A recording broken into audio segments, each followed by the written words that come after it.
Un homme rude et multimillionnaire croyait que l'argent pouvait tout acheter. Il décida de démolir la maison d'un homme pauvre et âgé pour construire un centre commercial. Plus tard, lorsqu'il alla visiter les ruines de la démolition et voir l'endroit de ses propres yeux, il trouva une photo de son enfance parmi les décombres, et son cœur faillit s'arrêter ce jour fatidique de juillet 2021. Le magnate de l'immobilier, Iwari Ellioti, avait le siège de ses entreprises dans la ville de Tampa, dans l'État américain de Floride. Ellioti était connu parmi ses employés pour être un homme prêt à tout pour obtenir ce qu'il voulait. Il tenait à transmettre ses enseignements aux jeunes du bureau lors de réunions, déclarant haut et fort que le secret pour devenir un homme d'affaires prospère était de toujours donner la priorité à la réalisation de ses propres rêves, même si cela signifiait détruire les rêves de ses concurrents. Pendant que certains pleurent, d'autres voient leur compte en banque se remplir, disait-il en riant aux éclats, pour le plus grand plaisir des employés les plus flatteurs. Ellioti commença à nourrir cette ambition dès son plus jeune âge. Dès qu'il obtint son diplôme en économie à la célèbre et prestigieuse université de Harvard, il fit ses premiers pas dans le marché financier, où il gagna beaucoup d'argent grâce à un scandale immobilier et au krach boursier américain de 2008. Depuis lors, il commença à accumuler des biens immobiliers et des propriétés de personnes au bord du désespoir, négociant centime par centime, achetant des terrains à des prix bien inférieurs à ceux attendus, mais qui représentaient la seule planche de salut pour des personnes ruinées.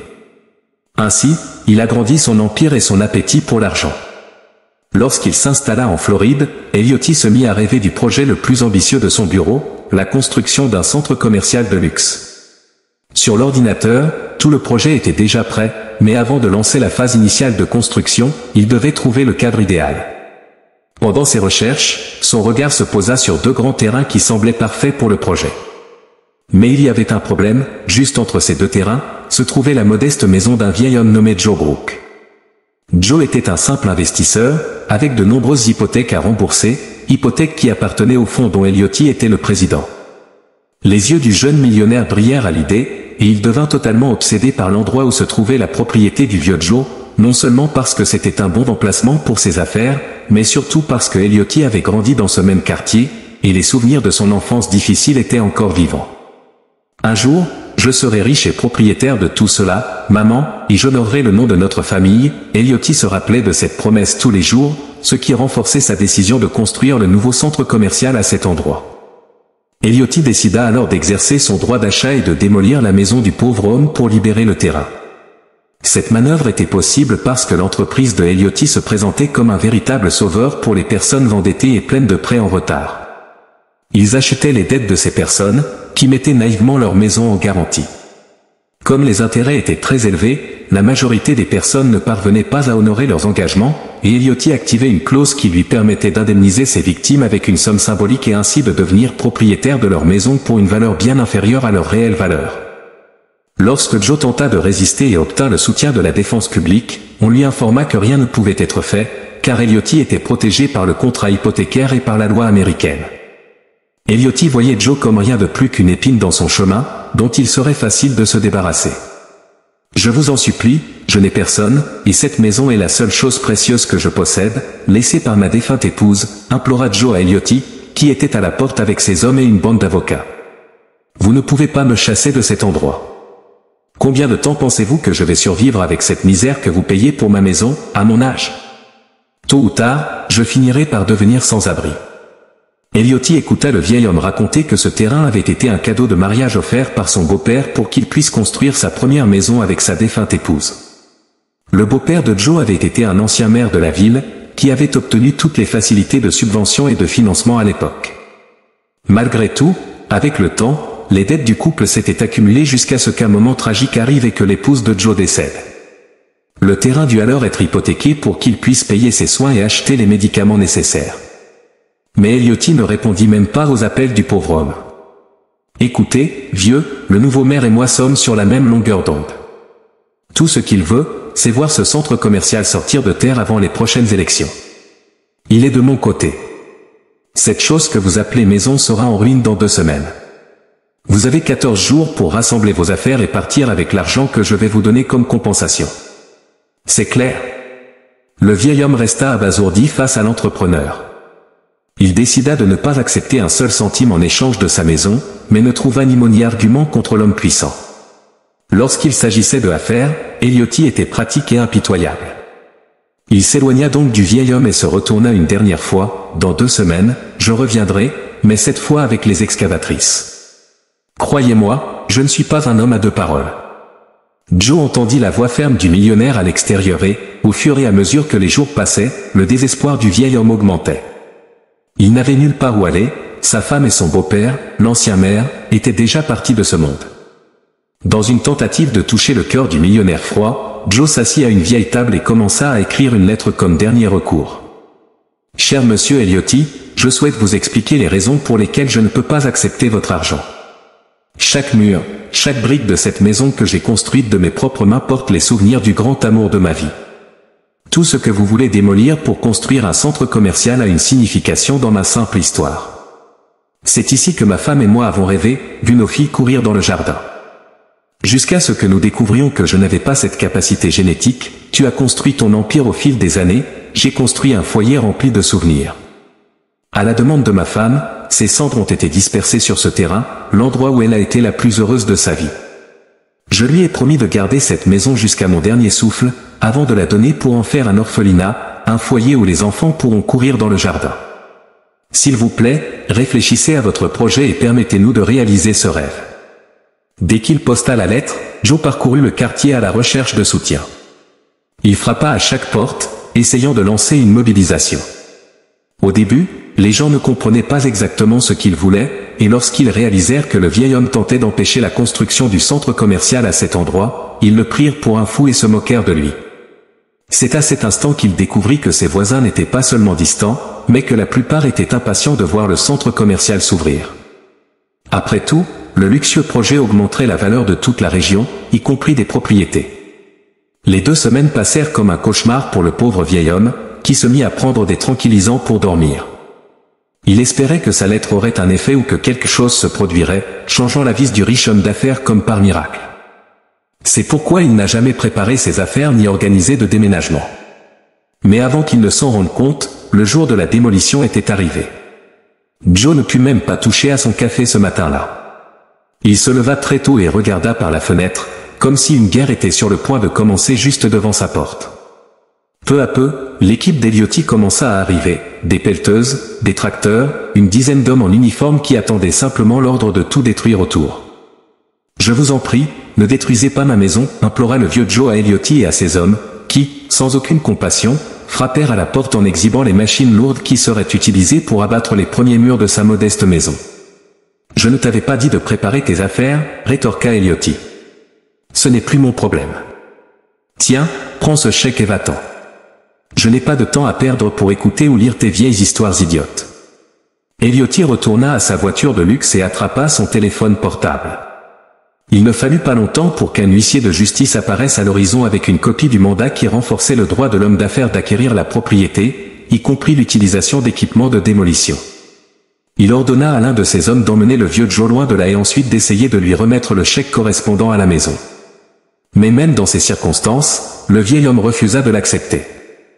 Avant de partir, le vieux Joe fixa Eliotti les yeux remplis de larmes et dit « Tu as beaucoup changé, mon jeune ami. L'argent a ruiné ton âme. Tu ne peux pas tout acheter avec de l'argent. Qu'est-ce que c'est que ces bêtises que tu racontes?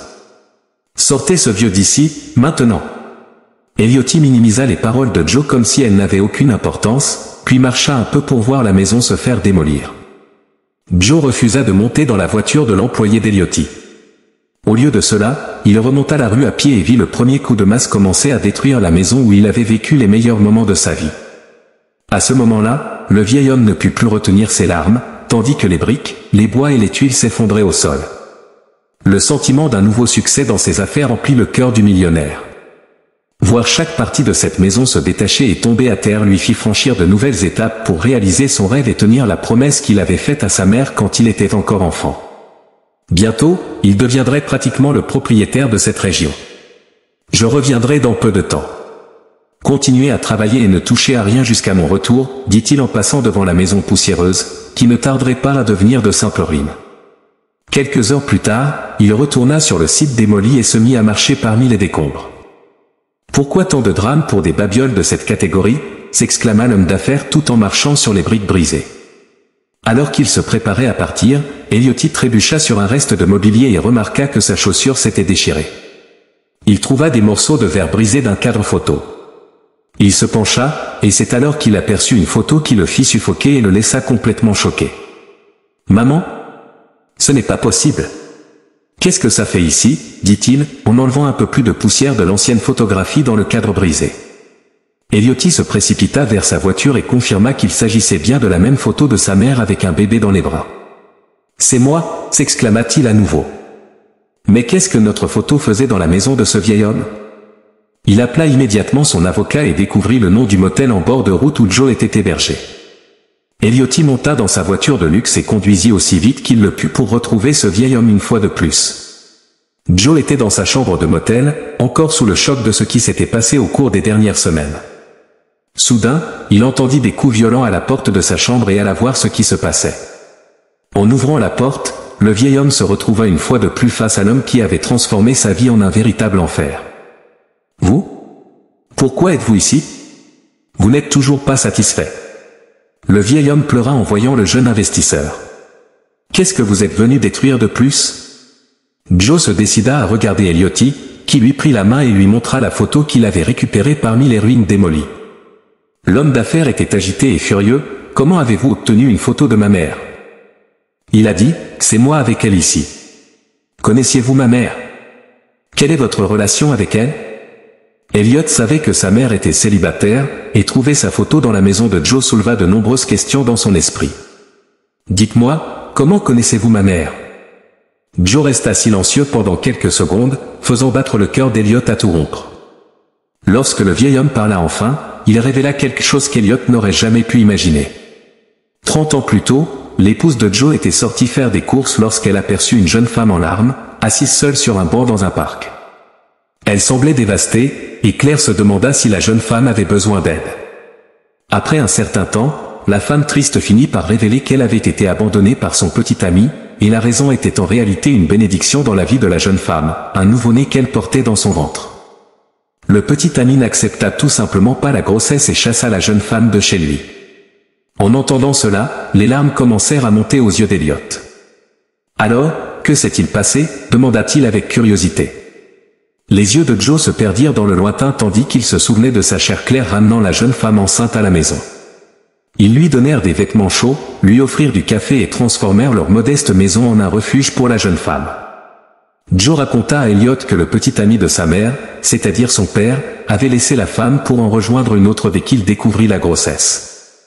Joe expliqua que la mère d'Elliot avait vécu dans la maison du couple pendant plus de 5 ans, comme si elle était la fille qu'il n'avait jamais eue. « Mais si elle vivait avec vous, pourquoi est-elle partie ? Vous n'aviez pas une maison plus grande ?» demanda Elliot, encore sceptique face à la révélation du vieil homme. Joe hocha la tête et dit que lui et sa femme avaient décidé d'utiliser une partie de leurs économies pour permettre à la jeune femme de suivre des études universitaires, car l'avenir de son enfant était une préoccupation constante pour elle. Claire voulait pouvoir prouver qu'elle était un exemple à suivre, alors elle décida de faire des études de gestion d'entreprise. Pendant que la jeune femme étudiait, Claire prenait soin de son magnifique bébé. La mère d'Elliot devint une femme d'affaires prospère, mais elle n'oublia jamais Claire et Joe. Elle envoyait toujours des lettres et était présente aux côtés de Joe lors de la crémation de sa femme. Elle fut très attristée lorsque Claire eut cet accident et mourut, expliqua Joe. J'étais là à son enterrement, mais qui aurait remarqué ce pauvre vieux, n'est-ce pas? Vous êtes devenu un homme riche et prospère, comme elle l'avait toujours souhaité, et j'en étais heureux. Mais je n'aurais jamais pensé que vous deviendriez ainsi. À ce stade de la conversation, les yeux de l'entrepreneur débordaient de larmes, et son cœur était aussi brisé que la maison qu'il avait ordonné de démolir. Les souvenirs commencèrent à affluer dans son esprit, et il se souvint de sa mère parlant avec tendresse, à une époque, d'un couple aimant qui était à l'origine de tout son succès. Cependant, pendant tout ce temps, Elliot n'avait aucune idée qu'elle parlait du vieux Joe et de sa femme défunte. Totalement accablé par la culpabilité, il se mit à genoux devant Joe et implora son pardon. L'entrepreneur comprit que tout ce qu'il venait d'entendre n'était pas un hasard et qu'il avait reçu les paroles de Joe comme une leçon douloureuse pour se rappeler des valeurs que sa mère lui avait toujours enseignées, mais qui, en raison de sa cupidité, avaient été enfouies dans son cœur de pierre. Il pleura alors que Joe le regardait, puis il se pencha et le serra dans ses bras. « Je jure devant Dieu que je vais corriger cette erreur, dit Elliot en sanglotant. Le lendemain, il retourna sur le terrain et demanda à Joe d'utiliser ses compétences de charpentier pour construire un panneau, sur lequel il écrirait « En construction ». Ensemble, ils plantèrent le panneau sur la propriété de Joe, et ce même jour, Elliot prévit que ses hommes commenceraient à construire une nouvelle maison sur les décombres. Joe se rendit à la voiture où se trouvait sa valise et en sortit un vieux papier plié. Elliot était curieux de savoir de quoi il s'agissait, alors le vieil homme lui montra un dessin fait à la main. C'était la maison de rêve de ma femme. C'est mal dessiné, mais c'était son rêve. Je sais qu'elle est plus grande et comporte plus de chambres que la maison qui a été démolie, mais l'intention est que, le jour où je mourrai, cette maison puisse être reconvertie et devenir un orphelinat. Elliot regarda le vieil homme, posa ses mains sur ses épaules et dit, « Vous aurez votre maison, et votre épouse aura un orphelinat. » La construction commença ce jour-là, et les ouvriers travaillèrent sans relâche, plus motivés que jamais après avoir appris toute l'histoire. En 4 mois, une nouvelle maison était debout, 3 fois plus grande que la précédente, et le jardin avait été entièrement rénové. Sans demander à Joe, Elliot prévit qu'un tableau immense avec la photo de Claire serait accroché dans le hall principal de la maison, en hommage à la femme qui avait sauvé la vie de sa mère. Elliot offrit à Joe la nouvelle maison et lui demanda pardon une fois de plus pour avoir été si arrogant et pour avoir ignoré son passé et les principes de sa mère. Joe pardonna définitivement au jeune investisseur. Il était heureux que tout ce qui s'était passé ait ouvert les yeux du jeune millionnaire, lui permettant de se tourner vers lui-même. Si vous voulez en savoir plus sur le passé de votre mère, vous serez toujours le bienvenu pour rendre visite à ce vieux, comme mon petit-fils, non comme un homme riche et plein de remords, dit Joe, laissant un impact profond sur Elliot, qui n'avait jamais eu de figure paternelle affectueuse dans sa vie, seulement ses concurrents en affaires. Joe retourna dans sa nouvelle maison avec le cœur renouvelé, et il y vécut une vie modeste. Il montra à Elliot que l'argent est important, mais qu'un homme cynique connaît le prix de tout et la valeur de rien. Inspiré par ce nouvel aspect de Joe et sa grand-mère Claire, Elliot projeta de créer d'autres orphelinats dans diverses villes. Après tout, il aurait pu grandir dans une situation bien pire si ce n'était pas pour la chance qu'avait eue la jeune femme enceinte qu'il connaissait il y a 30 ans. Il continua à être un entrepreneur à succès, mais il utilisa une grande partie de ses bénéfices pour aider ceux qui n'avaient pas eu la même chance que sa mère. Si vous avez aimé l'histoire, je vous demande de laisser un like. Cette autre vidéo qui apparaît maintenant à l'écran va probablement vous émouvoir également. Bonne séance et à la prochaine.